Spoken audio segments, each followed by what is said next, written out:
Hello, and welcome to Times Herald Record 845 Craft Guide. I'm Amy Berkowitz, craft and hobby page columnist, and today we are going to make miniature snow globe earrings and pendants like these. This is the pendant, and you can make a little Rudolph on it. And this here is the earring. The supplies you will need: a 3-way jewelry pliers for bending and cutting the wire, or a needle nose pliers and a scissor so that you can bend the wire and also trim the head pin.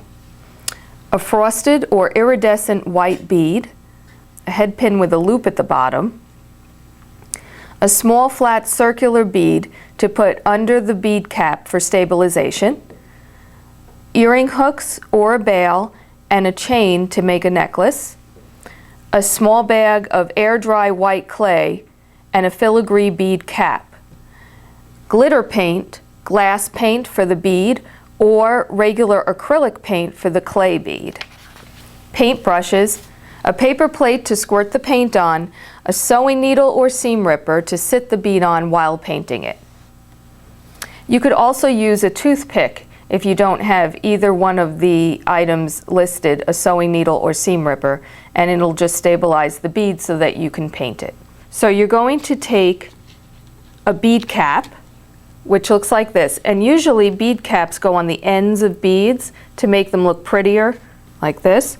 But today you're going to flip around the bead cap and make sure that the narrow part is facing up so that you can place the bead this way.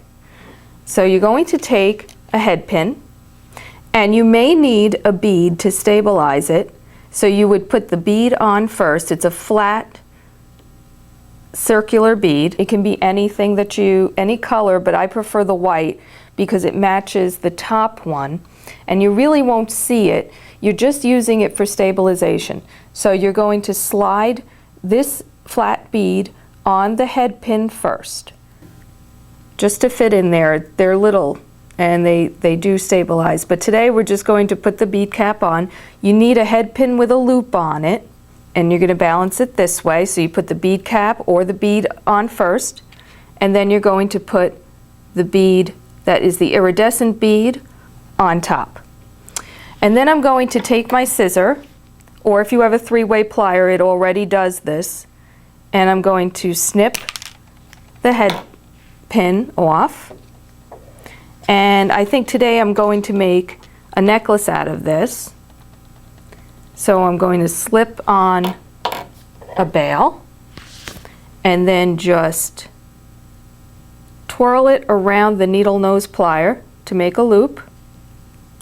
And to close your loop a little bit more, you're going to squeeze the bottom. I'm going to take my paintbrush and just paint it a little bit on here. And that will give you that glittery look. Now you could always do a little scene too on here if you're really talented. I'm not a great drawer. I did find that a Sharpie helps in outlining what you want to put on there and then filling it in with color, as I did with this little Rudolph. He looks more like a dog, but as I said before, I'm not great at drawing. But I put a little bead on the end for his nose, and that way you have a little bit of a scene there. But I'm going to make my own bead, and so I have this air dry clay, and this is, you can get this in the kids department at the craft store, and it's just like Play-Doh, only it dries overnight.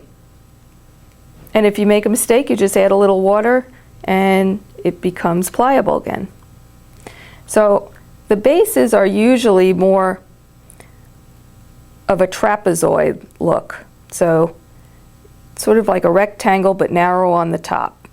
And you can paint it any color that you want, especially while it's still wet. But first what I would do is put a pin through it, and I would paint it right away so that if you get the shape you want it to dry overnight with the paint on it. And in the end, it should really look more like this. See, I've done this one in red and green.